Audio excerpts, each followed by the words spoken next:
आज आपण 140वा श्लोक पाहतो आहोत. श्रीराम समर्थ. गोपाल कृष्ण भगवान की जय. प्रभु श्री रामचंद्र भगवान की जय. पवन सुत हनुमान की जय. रामदास स्वामी महाराज की जय. जय जय रघुवीर समर्थ. 140वा श्लोक असा आहे. जयाचे तया चुकले प्राप्त नाही, गुणे गोविले जाहले दुःख देही. गुणा वेगळी वृत्ती तेही वळेना, जुने ठेवणे मीपणे आकळेना. जुने ठेवणे मीपणे आकळेना ही शेवटची ओळ असणारे श्लोक आपण पाहतो आहोत, नाही का? या आपल्या मीपणामुळे, देहाविषयी असणाऱ्या अहंकारामुळे आपल्याच आतमध्ये आपणच जन्मापासून आतमध्ये ठेवलेलं आपल्या स्वतःचंच आत्मस्वरूप आपल्याला काही केल्या अनुभवायला येत नाही, दिसत नाही, समजत नाही. आणि म्हणून रामदास स्वामी आपल्याला सांगतायत, जयाचे तया चुकले प्राप्त नाही.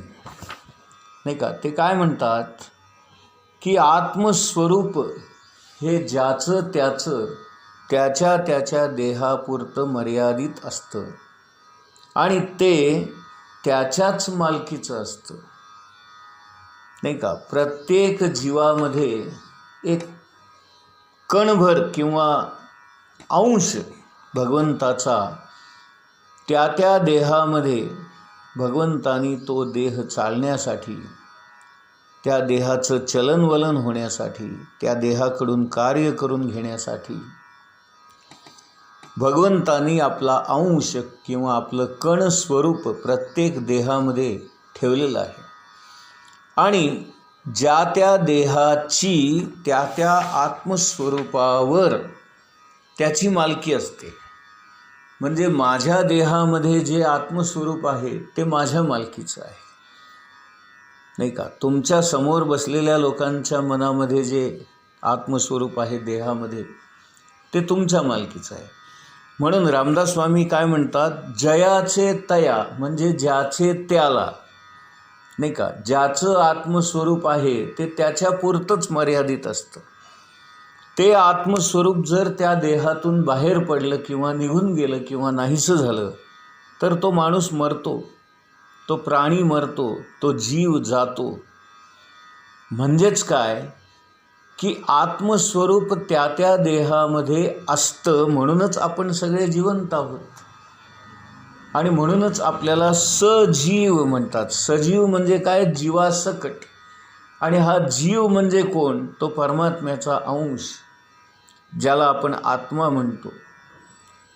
तो आत्मा त्या त्या देहाच्या मालकीचा असतो. म्हणून ज्याचे त्याला चुकले प्राप्त नाही.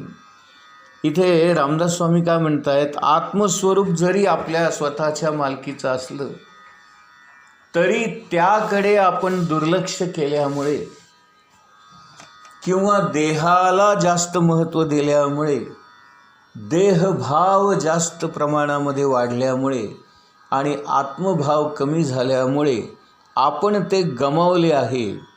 आणि एकदा गमावल्यामुळे आपलंच आत्मस्वरूप आपणच ओळखू शकत नाही, आपणच पाहू शकत नाही, आपल्यालाच ते दिसत नाही, आपल्यालाच ते समजत नाही, जाणवत नाही.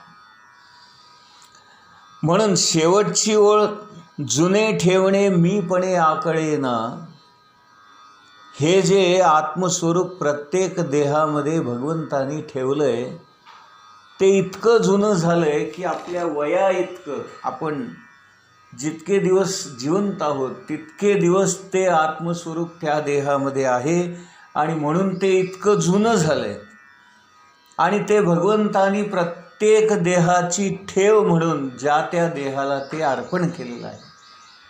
मग ते का दिसत नाही? कारण प्रत्येकाला आपल्या देहाचाच अहंकार आहे. देह म्हणजेच मी हा भाव, आणि म्हणून आत्मा म्हणजे मी हे जे आपलं मूळ स्वरूप आहे तेच आपण विसरून गेलेलो आहोत, हरवून गेलेलो आहोत.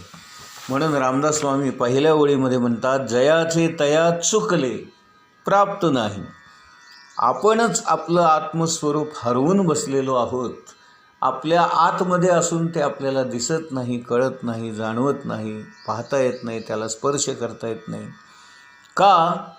कारण आपला अहंकार आडवा येतो, मीपणा आडवा येतो, आणि म्हणून ते एकदा गमावल्यामुळे आपल्याला परत सापडत नाही असं रामदास स्वामी म्हणत आहेत. आणि दुसऱ्या ओळीमध्ये त्याचं कारण देत आहेत, गुणे गोविले जाहले दुःख देही.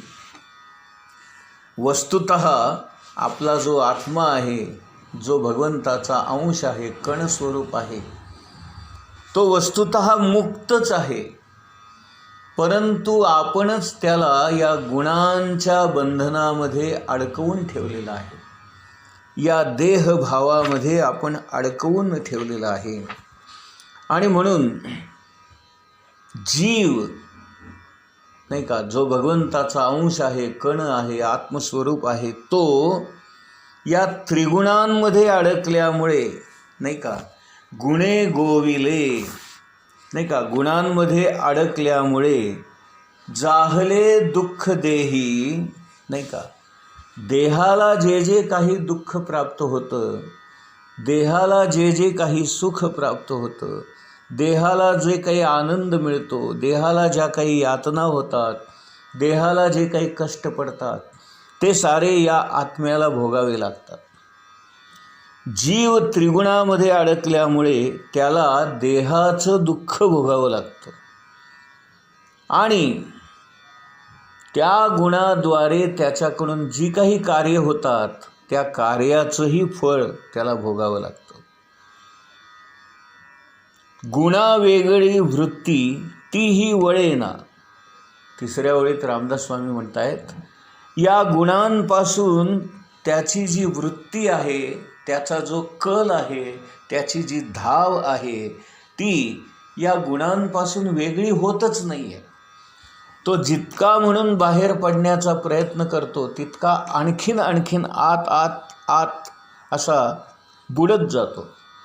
म्हणून त्याच्या वृत्ती ज्या आहेत त्या गुणांच्या या कक्षेतून बाहेरच पडत नाहीत आणि म्हणून त्या वृत्ती त्याला देहाकडून भगवंताकडे वळवणं अवघड जातं, अशक्य होतं आणि म्हणून त्याला जुने ठेवणे मीपणामुळे आकळेना असं रामदास स्वामी म्हणतात. कपिल महामुनींचं म्हणणं असं आहे की चैतन्य स्वरूप असलेला हा जो आत्मा आहे त्याला शक्ती स्वरूप असणाऱ्या प्रकृतीचं सहाय्य घ्यावं लागतं, तर त्याच्याकडून काही ना काही कर्म होतं. आणि प्रकृती 3 गुणांपासून बनलेली असते, सत्व, रज आणि तम. या 3 गुणांची मिळून प्रकृती बनते. या विश्वामध्ये जे जे काही दृश्य जग आपल्याला आढळतं, जे जे काही जिवंत सजीव आढळतात, ते सारे प्रकृतीपासूनच निर्माण झालेले असल्यामुळे त्या सजीवांमध्ये, त्या प्राण्यांमध्ये, त्या माणसांमध्ये आपल्याला त्या 3ही गुणांचा एकत्रित असणारा समुदाय आढळतो. आणि हा गुणांचा परिणाम किंवा गुणांचा अंमल हा मोठा शक्तिमान असल्यामुळे त्या गुणांचा परिणाम होऊन त्या गुणांच्या बाधा या जीवाला भोगाव्या लागतात.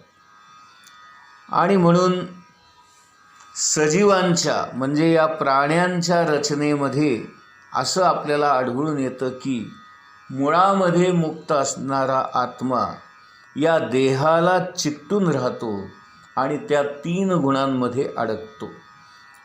3 गुणांमध्ये अडकल्यामुळे त्याची बद्ध अवस्था होते. जो मुळामध्ये मुक्त असतो तो आता स्वतःच्या इच्छेने किंवा स्वतःच्या वृत्तीमुळे बद्ध होतो, बांधला जातो आणि म्हणून त्याला देहाची सुखदुःखे भोगावी लागतात. मुळामध्ये तो मुक्त असणारा आपलं स्वातंत्र्य गमावून बसतो, असं रामदास स्वामींना सांगायचं. प्रकृती ही गुणस्वरूप असल्यामुळे, शक्ती स्वरूप असल्यामुळे प्रकृतीकडून हे कार्य घडलं जातं आणि हे कार्य घडलं की त्या कार्याचे जे काही परिणाम आहेत किंवा त्याची जी काही फळं आहेत ती या आत्म्याला भोगावी लागतात.